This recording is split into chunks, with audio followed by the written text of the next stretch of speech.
and welcome to another episode of The Lord of the Rings, The Fellowship of the Ring podcast, with your host, Gadian.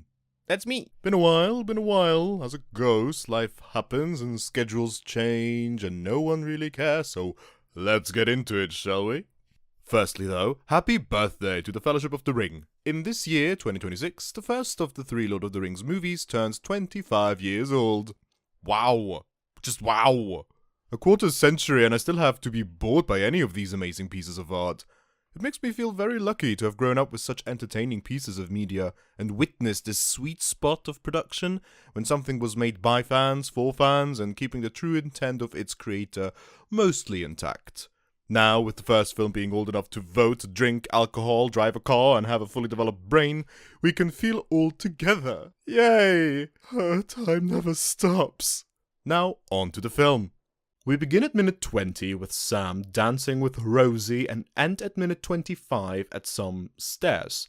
Did the dance go so badly that Sam ran off? And where are these stairs leading to? Oh, all of those questions will have to wait, because for now we enjoy the fun music and upbeat melody that makes both Sam and Rosie hop around like fluttering bunnies on the way to a carrot field. In the back we see the band consisting of at least 4 hobbits. From left to right, one is playing a viola, a banjo, a small harp or lyra, and the last one drums it away. However, I am missing a flute.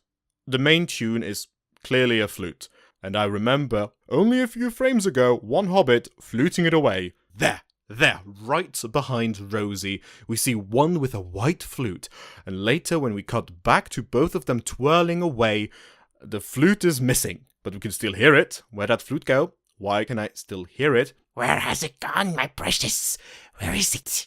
Grand Major, I'm not even 10 seconds into the film and I have to look for a hobbit. Grant, where's the hobbit? Instruments that were commonly used during the Middle Ages are very much present here. Harp, flute, drums, they are all used to accompany the dancing of the guests, which was the one thing the music of commoners had to be. Danceable. We don't see any trumpets or horns because those were usually instruments used by nobility back in the day. I assume because welding an instrument entirely out of metal costs a lot of money and time and skill and whatnot, and something like a flute could be carved out of wood, which is a far simpler resource to work with. Fun fact, the first codification, which is a very fancy word of saying organization of music methods, of early church music, was made by Pope Gregory I between 590 and 604. This has nothing to do with the film, but I found it very interesting because that is over 1,400 years ago. Almost as long as it took me to get back to the film. Rosie pulls Sam along and we cut to Frodo, who giggles loudly. We see mugs and plates with food, a candle burning, and it does look like that all the other candles in the back are also ablaze. I mention this because sometimes on film sets, directors will either use fake candles to prevent a possible fire from happening, for that we will put a pin in that for now, or they will use movie candles. They are just as real as regular candles, just with a thicker candle wick, and that causes them to burn much brighter. That is needed for lighting reasons. However, I do believe that those right here are just ordinary candles, since the scene is already well lit, and any more would distract from Frodo and his charming giggle. We cut to Gandalf, who's lighting one of his fireworks. It looks like 3 rockets glued together. Their tops are green and the one in the center is much longer than the other 2. Behind him we see garlands in different colors and lanterns as well, which burn in a nice orange light, except for 2 which look like mint green. Possible that those used to be regular jars of something, because back then you couldn't just make glass lanterns when you felt like it. You had to make do with what was there.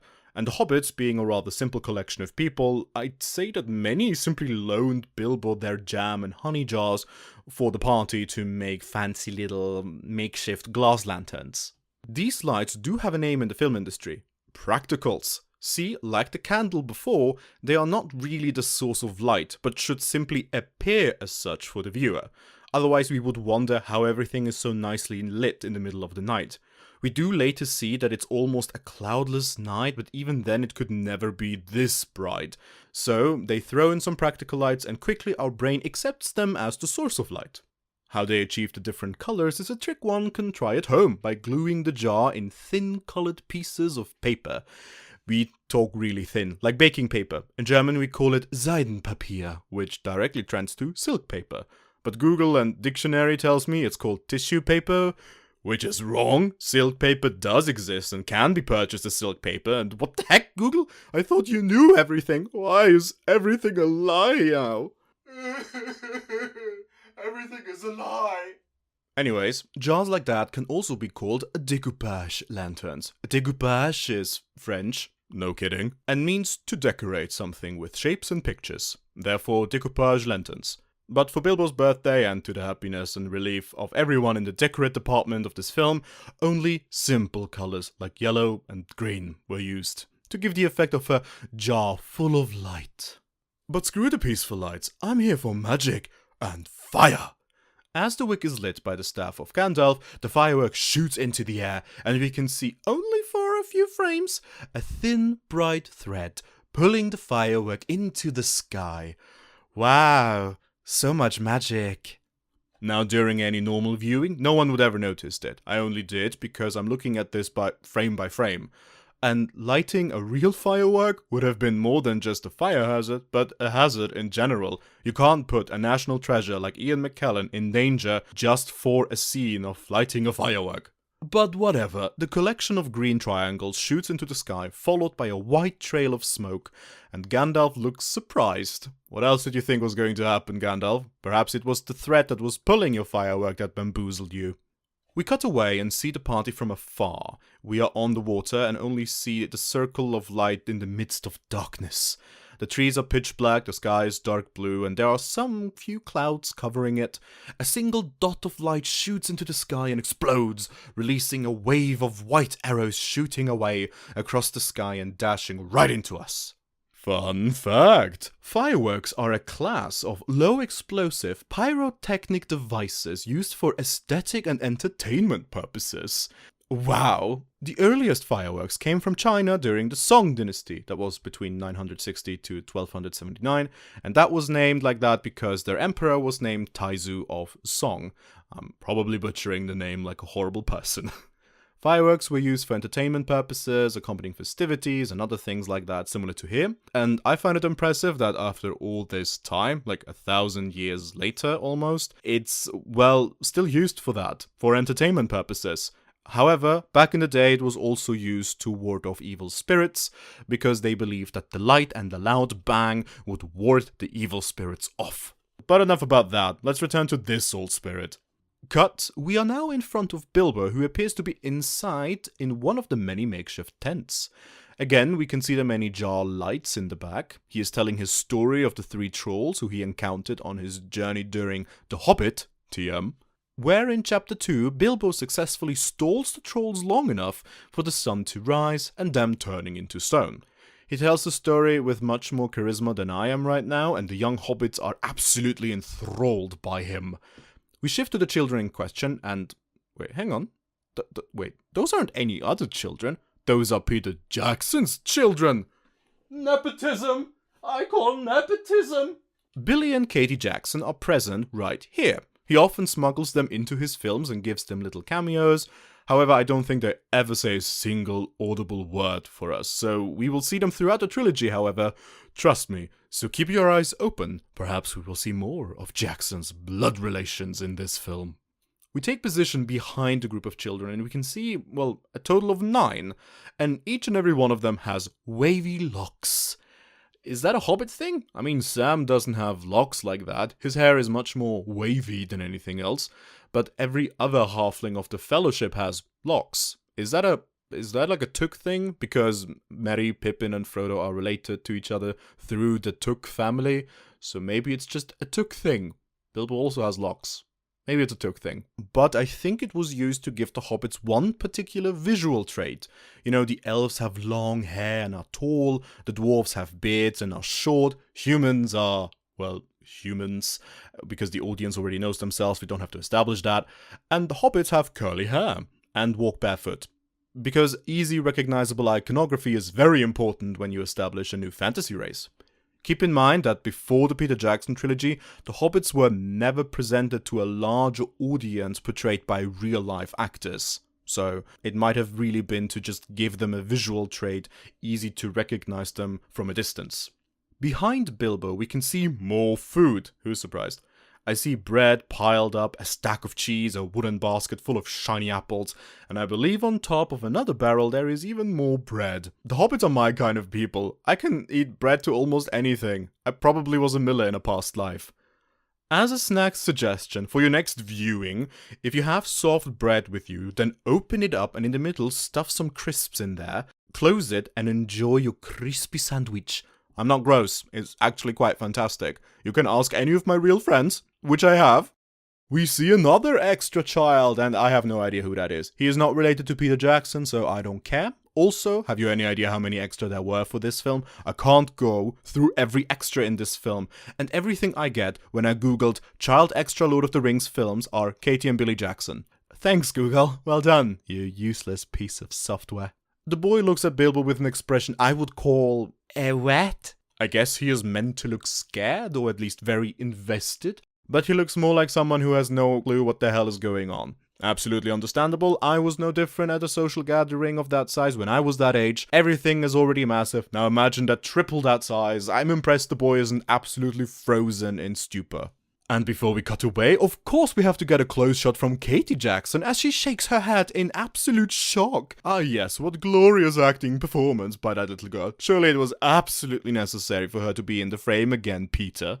Meanwhile, Gandalf has taken a break from his firework duty and slams it down on the dance floor. One firework, that's enough. I need some dancing time.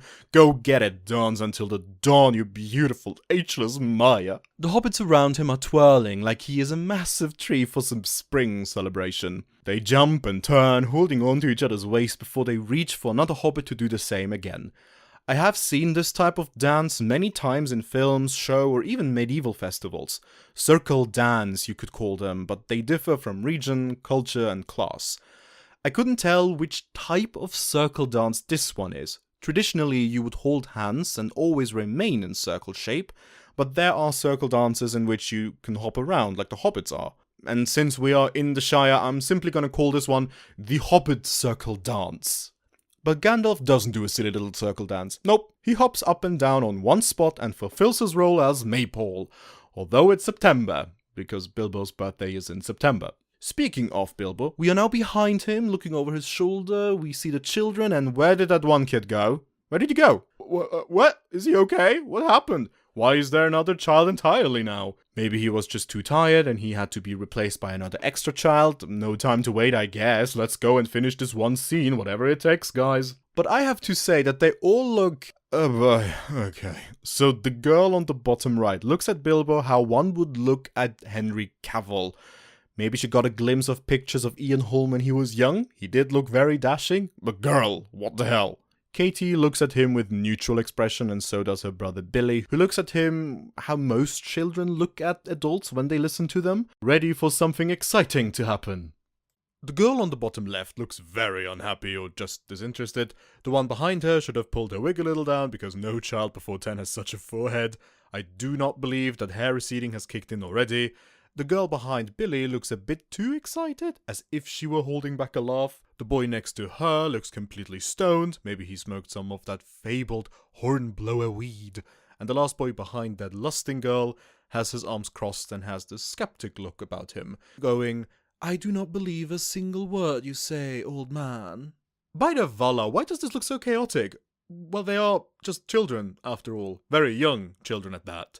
The films were all recorded in the span of 1 year, which is very little time if you think about it. So to reshoot a scene just because some of the children were not Oscar-worthy material would have been ridiculous. And they are seen only a few seconds, and nobody will notice this. Well, nobody with a normal brain would. Bilbo finishes his story, scaring the children with a poof sound when the trolls turn to stone. For the uneducated, during Bilbo's adventure in The Hobbit, TM, the three trolls captured Thorin's company and Bilbo, ready to grill them over a nice fire. It is true that the trolls debated for too long until the sun rose, and then turned to stone. However, I am surprised that Bilbo is not telling them that it was actually Gandalf who saved them, by keeping them distracted. Gandalf did. See, Gandalf mimicked their voices, causing them to argue amongst each other until the sun rose. But I see why, on one's birthday, one would not like to share the spotlight. especially if one lived a simple life. One being Bilbo, that is. Fun fact, the trolls actually have names. Tom, Bert, and William.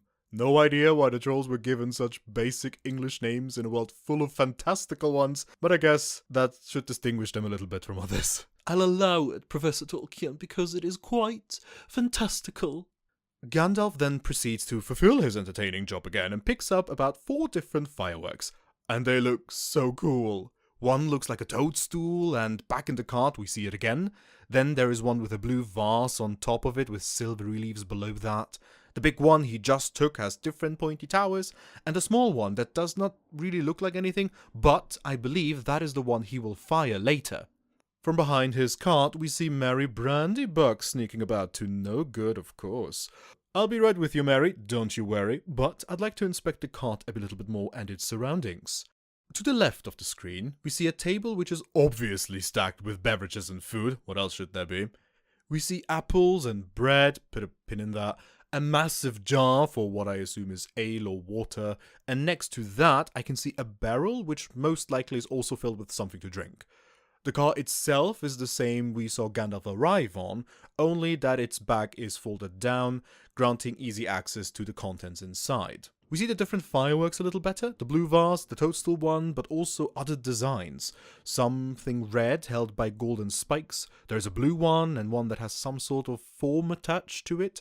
Given that Gandalf is the inventor of fireworks in this world, I can imagine that some of them are infused with some sort of magic. So my best guess is that this red thingamabob transforms once it blows up in the sky.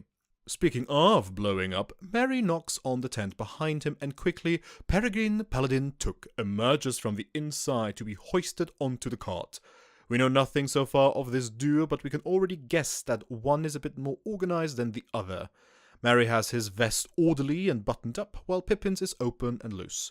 An excellent detail which is often used in films and shows to portray characters' traits through clothing. Or I'm just overanalyzing the first scene these two incredibly history-altering hobbits have, and Billy Boy just forgot to close his vest for that take. It's anybody's guess. We switch positions and are now looking from the cart out and see the many fireworks lined up. The blue vase one with the toadstool is still very visible. The prop department must have been very proud of those. All the others look rather ordinary and are wrapped in thin but noisy wrapping paper. Pippin crashes into them all, which, come to think of it, isn't that dangerous? Couldn't they go off like that? I don't know enough about fireworks to really know if they were to blow up like this. I'm sure Gandalf put a spell on them that they can't just randomly combust through bludgeoning alone. Merry turns his head to Gandalf after he had thrown his cousin into a potential life-deleting danger, but no worries, Gandalf is busy entertaining children and lighting a small firework which turns into small little butterflies of light.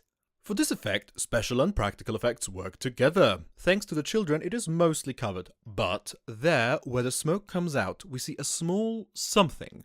It looks like the remnants of a thin tree, but in reality it is a pipe, which puffs out the smoke for this small firework effect.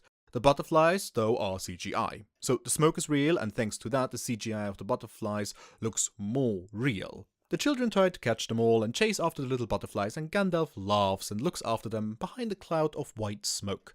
That's the perfect distraction, and we go back to the Hobbits and we are stealing fireworks. Pippin shows a blue firework to Merry, but he redirects him to the big one.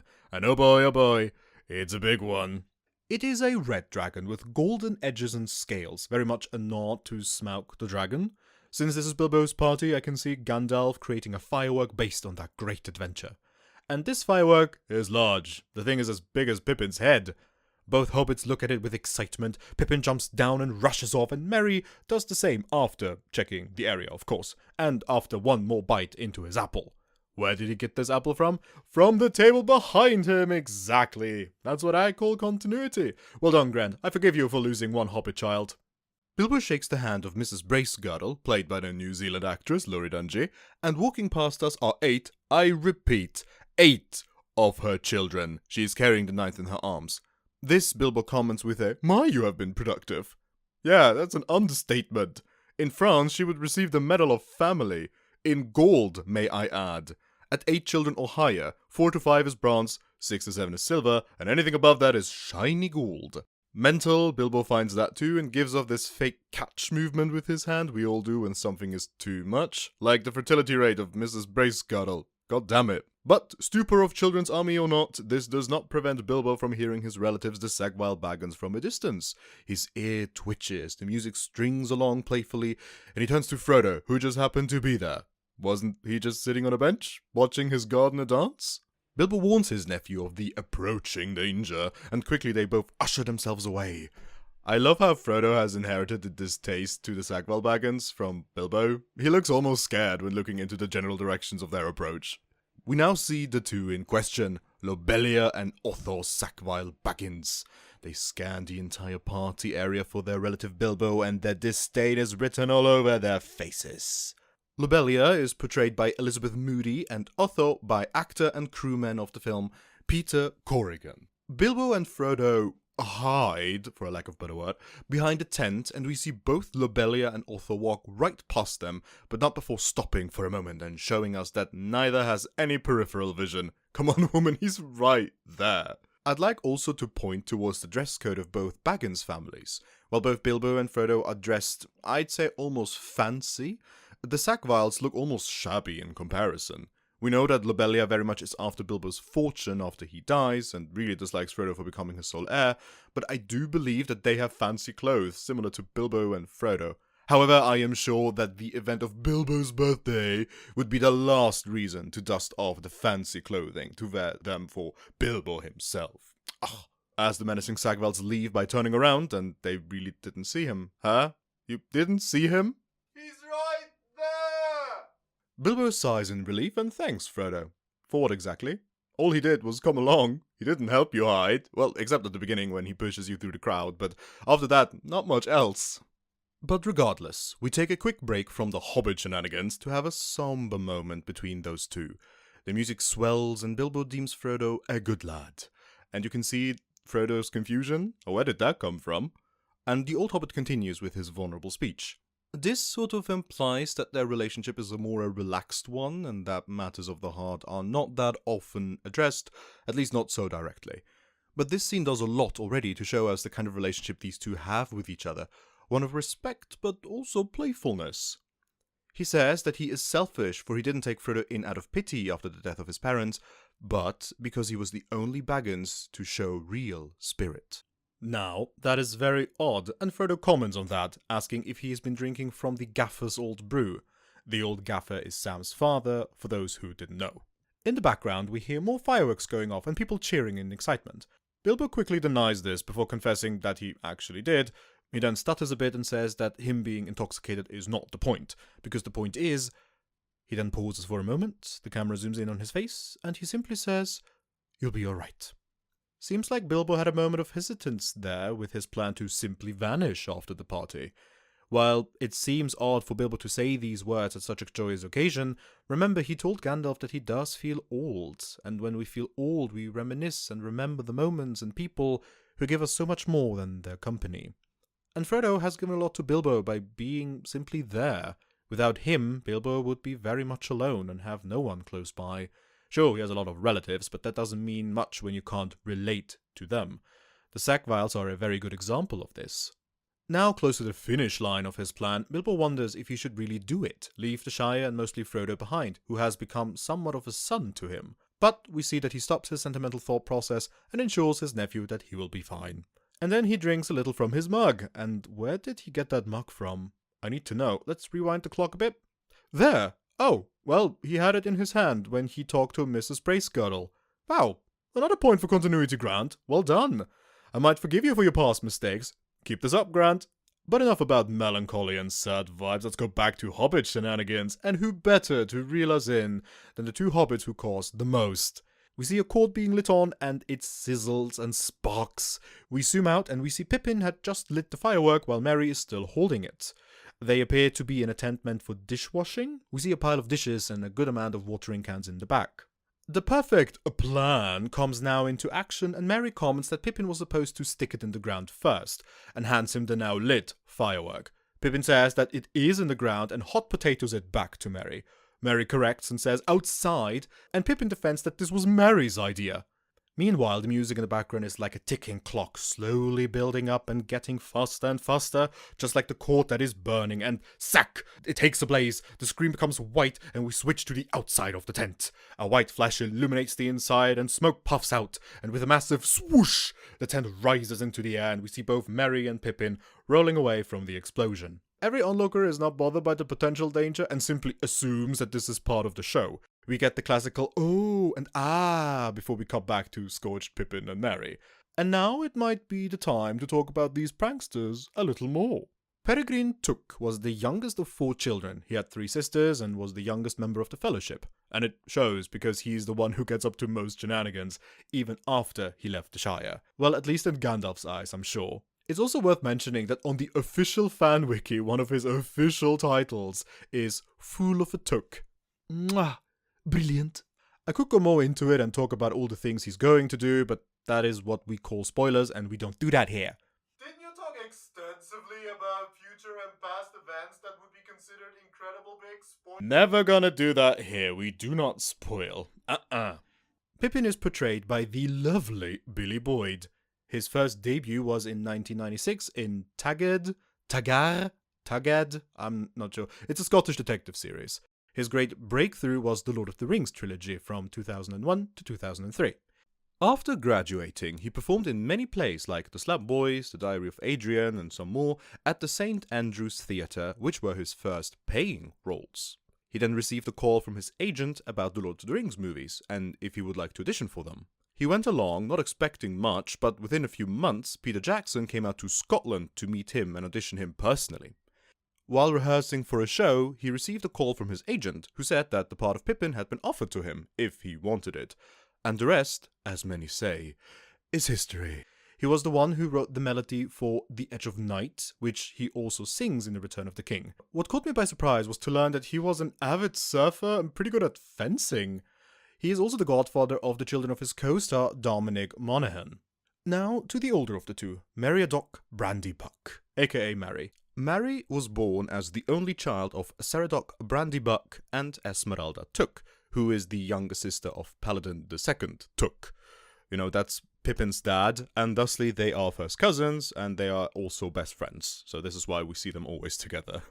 Merry is often considered the most perceptive and intelligent of the hobbits, especially like in the book, because he knows of the One Ring and its power, he guards Bag End after Bilbo's party, and so on and so forth. He's very much perceptive, and he really thinks a lot, and in the movie he's more of a prankster, which is fine, but it mellows out a little bit and you see more of his maturity. In comparison to his cousin Pippin, Merry is a little more mature and put together here in the film. He shows more signs of bravery and is not too quick to excuse his own behavior. This is very prominent early in The Return of the Kings when Pippin looks into the Palantir and Merry scolds him for it. I even remember Merry being the Chad, or the player of the Hobbits, very confident and aware of his abilities, but clearly not enough since he now lies here smoked like bad bacon. He was portrayed by Dominic Monaghan, and his full name, Dominic Bernard Patrick Luke Monaghan. Bloody hell, the parents couldn't decide, could they? Born in Germany and then later moving to England, his acting career started around the same time as Billy Boyd's, even in the same genre, something called Hetty Waithrops Investigates, from 1996 to 1998. And like his co-star, world fame came to him with a trilogy, and we see him in many different things now, like X-Men, Lost, or Star Wars. He also auditioned via videotape for the role of Frodo in Lord of the Rings. When producers were having trouble casting Merry, they returned to those English Frodo tapes. Producer/screenwriter Fran Walsh remembers, "He had the flu and spent some time apologizing for the gravelly sound of his voice. He made Frodo sound like an orc with a hangover. But he managed to crop the audition script off the page, which was no mean feat, and he did make us laugh." Monaghan got the good news in France, where he was working on a TV show, riding home from the set in a van with 7 or 8 other actors.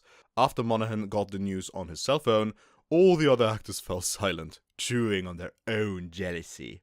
Monaghan spent the rest of the ride with one arm around his then-girlfriend, feeling euphoric and uncomfortable. But the Lord of the Rings trilogy wouldn't be the only thing the two would work on together. Nope.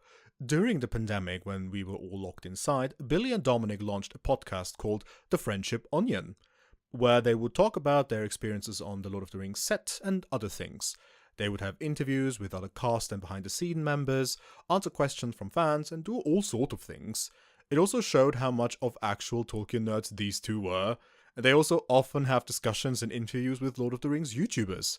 So, if there is a slim chance that Billy or Dominic are listening, hey, how's it going? I think you guys are really cool, and you deserve an awesome onion. If you are interested, you can check out their YouTube channel, The Friendship Onion. They have a good collection of anything, really. They're also on Spotify and other places one can listen to for podcasts. Now, back to the film. We cut to right above the firework as it flies towards us with the tent coming along. From here we have a wonderful view on the entire party set. On the right, from where the firework is coming from, we see the black spot it left in the field when it launched upwards. Above that, there is an oval-shaped tent, which I assume will have some tables and other things under it, where the hobbits can be with each other, though we see a good amount of tables scattered throughout the field already. Below that, we see the largest tent, which probably is the one Bilbo and Frodo went through to hide from their oh-so-lovely relatives. There must be a lot of guests in there too, and surely even more food. Speaking of food and drink, I assume that we have a lot of drinks served in the smaller tents a little away from the larger ones. At least that is how I know it from medieval fairs and other conventions.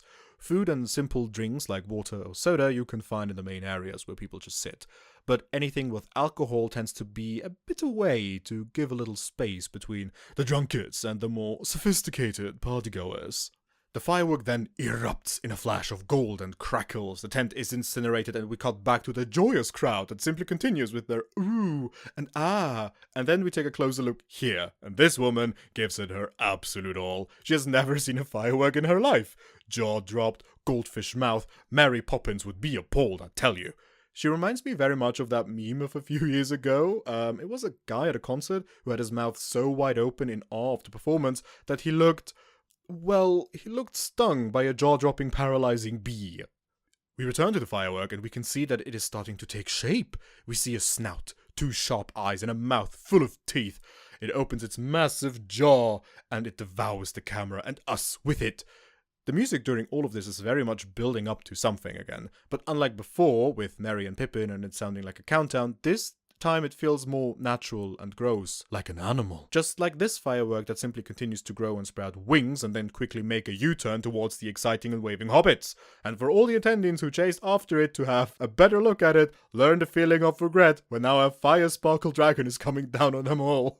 And some already decided, hell no, I'm out of here, what the hell? And everybody got up from their seat and shuffle away. The sparkle dragon comes closer and even roars. Holy Vala, what the hell did Gandalf do with this thing? You can't just create an explosive that can change appearance and keep itself together long enough. It even seems to have some sort of sentience. It's pretty metal, I'm not gonna lie. It's clear that this dragon is a reference to Smaug, who was a major character in The Hobbit, TM, and given how the dragon later ends, it was clear that this firework was meant to be the grand finale of the night, but we'll see how grand it is in just a few moments. The hobbits don't find it so metal or cool and understandably make a run for it. They scream in terror and they run over tables and to throw down the food. No, not the food! Frodo tries to warn Bilbo of the dragon, and the old hobbit chastises his nephew for even saying such a thing. Dragon? Nonsense. There hasn't been a dragon in these parts for 1,000 years. First of all, Bilbo, why do you think everybody around you is screaming and running away from something? You believe that they all decided to pull a prank as a collective to mess with you alone? And secondly, no, there have never been any dragons in the Shire or surrounding areas, ever, at least not according to the history of Middle-earth. So why does Bilbo think that? Perhaps he is referencing Beleriand and that dragons might have crossed the sky here back in the First Age, but that was 1.5 ages ago, and there would be no text to ever confirm such a thing in the Shire in the first place.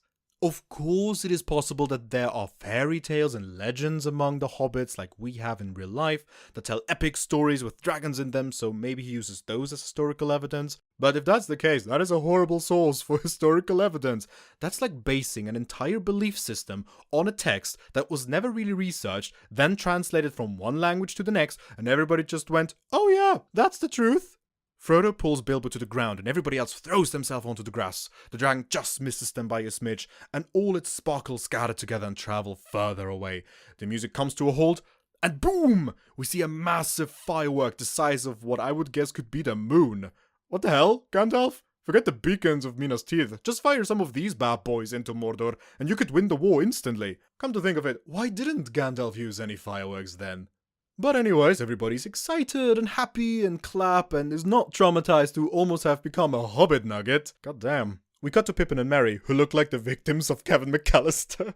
Merry comments on how good this was. And I have to ask, how was this good, Merry? You were scorched, shot a tent away which probably belonged to someone. I doubt you were able to see anything given the fact that you were blinded by white light for a few seconds. There must have been a moment where both of you were blind and deaf. I would have been horrified. But Pippin is eager to continue their quest for chaos and suggests that they get another one.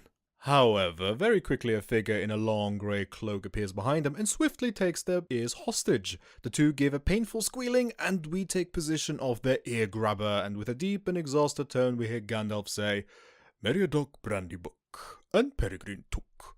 I might have known. And he side-eyes Pippin harder and longer than Merry.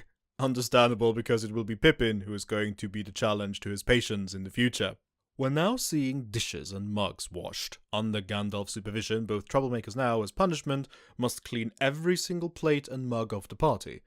In the back we see Pippin rubbing around with a sponge in a mug, and Merry carries a stack of plates and puts them next to Gandalf, who gives him a look of impatience and annoyance. What are you looking at me for? You put this on yourself, the look says. All while he smokes his pipe and drinks from a teensy tiny mug that I believe could be one used for milk. But maybe Ian McKellen was meant to appear bigger than the Hobbits, so he had to drink from a smaller mug to remind the audience, look how much smaller these things are in Gandalf's hand. However, I have to state that the plates look fairly normal-sized, Gandalf-sized. But then again, we are talking about hobbits who live on an American portion scale when it comes to food. In the back we hear, speech, and we cut over to Bilbo nodding and holding up a tankard, basically saying, yeah, I will, don't pester me. He walks past his massive cake with real candles on it. Again, the cake is fake, yes, but the candles are not. Put a pin in that for now. Again, we see the guests applaud and asking for his speech, and Bilbo stands onto a barrel to begin his final steps of the plan. His prank, if you will. Ah yeah, the Turk tonight is very strong in him. We take position behind Bilbo and see just how many people have gathered before him in the center field of the party. And one could begin to count them all. But who would do that? I mean, who would have the time? Yeah. Well, right now on the screen there are around 50-ish extras gathered around, and honestly, that is not much. Given the amount of children some families pop out, I'm looking at you, Mrs. Bracegirdle, that is only a small fraction of the Shire. But Frodo said that he had invited only half the Shire. Of course, it would make sense that a good amount of the rest is wandering about or is passed out somewhere in the fields. Speaking of Frodo, maybe I'm developing a hobbit blindness, but I can't find him right now. Before, we saw him in the midst of the other hobbits that were asking for his speech, and now that Bilbo is facing them, he mysteriously vanished. Well, looks like he had already snagged the ring from Bilbo's pockets. Bilbo now takes center stage, and with the large tree in the background, and I don't remember that being there. When he climbed the barrel, we saw a long branch coming in from the left, so the tree was over there. So why do we see it in the back on the right side now? It doesn't get any better when Bilbo thanks the individual Hobbit families, the Bagginses, Buffins, Tooks, Brandybucks, Grups, Chups, Hornblowers, Boulders, Bracegirdles, and Proudfoots. Each time, we cut to a group of hobbits showing us members of said family tree, and every time we return, the tree remains in the back right behind Bilbo on the right side. Now, where were we? Oh yeah, speeches! Remember how I said you should put a pin into those candles being real? Well, we're getting to that. When we cut closer to Bilbo, every time he thanked a certain family, you can see that there is a white, foggy hue around him, and that is because the cake actually burnt down. Yep, the many real candles caused the fake cake to burn bright like a ring in Mount Doom, and after it was extinguished, they simply continued with filming because Ian Holm was on a roll and he wasn't bothered by the hot fumes coming his direction. Who thinks that so many candles on a burnable surface would be a good idea? Then again, anything can be a burnable surface if it gets hot enough. Bilbo continues with this being his 111th birthday, which just rolls off the tongue so elegantly. He says that 111 years is not enough time to be around such excellent and admirable hobbits. And then he says one of the greatest lines I have ever heard. I don't know half of you as well as I should like. And I like less than half of you, half as well as you deserve. And at first, it almost sounds like an insult, and it kind of is, I'd say. He is essentially telling them, though through a very riddled way, that he knows half of them, but not very well, and the other half he knows better, but wishes he wouldn't, like the Sackvilles Baggins. It is also a little admission of regret, at least I interpreted it as such. He never bothered getting to know them better since they were simply ordinary hobbits which did not crave the wide world outside, unlike him. There are many different interpretations of what this line could mean, and I am not placing myself onto a hill and declare mine is the absolute one. But anyway, the crowd goes silent and doesn't really know how to react to that one. So they look around a bit confused and, there is Frodo! Where have you been a few frames ago? He's all alone on a long bench having a great spot for us to see him. Well, that would have been nice a few moments ago. No matter, we see Gandalf grinning, who is probably the only one who understood Bilbo's partial confession and insult, along with Frodo. Bilbo then halts for a moment and reaches for his pocket. We cut to Frodo, whose expression turns from happy to nothing yet. Gandalf looks serious and almost worried. He even stopped smoking! The music once again seems to be building up to something. There is an air of mystery, and we see how Bilbo smuggles the ring from pocket to hand and moves them behind his back. We zoom in very close into his face as he whispers that he has put this out for far too long. Now even the partygoers are worried and curious, and Bilbo declares that he regrets to inform them that this is the end, and that he is now leaving. He then wishes them a fond farewell, and his eyes meet with Frodo, and we see how the gears in his head are turning, trying to figure out the riddle his uncle is presenting them with. And we can hear the music swelling, almost sounding sad, and then whoosh! Bilbo disappears, and everybody gasps. Guest stands up, and Frodo gets infected with the jaw drop disease, and that is all he does. Bro, your uncle just vanished into thin air. From what you know, how is this everything? No eyebrow twitch, no looking around, no change. That is it? Dude! We then zoom in on Gandalf, who almost succumbs to the same fate as Frodo, but thankfully he doesn't, and we see an expression of shock and worried anger. He looks like a parent who had told the child to not climb that tree, and the child did exactly that. We cut far away and look onto the party below us. Everyone is running towards the spot Bilbo was in before, and they haven't gotten very far. Unlike Bilbo, we hear his invisible feet stepping around on the paved path and opening the gate. How fast are you exactly? Does the ring increase your speed too? Well, maybe it does. Is that the reason why everything in the ring dimension feels so slow motion-y? Is the bearer just super fast? Well, maybe. Well, we never learn how Bilbo managed to sprint so far with his 111 years, and he climbs up the stairs to his home, and that's it. We have reached the 5-minute mark of this podcast episode, and I hope you enjoyed. I honestly thought that I won't have much to talk about this time, but boy was I wrong. Be it for Billy and Dominic alone. I thought for the 25th anniversary I revived this project of mine, and you know, it's actually quite fun, and we shall see how far I go with this. So yeah, I hope you enjoy, I hope you have a good new year, or just good days whenever you're listening to this, and yeah, you shall hear me next time in another episode of The Lord of the Rings, The Fellowship of the Ring podcast. Take care.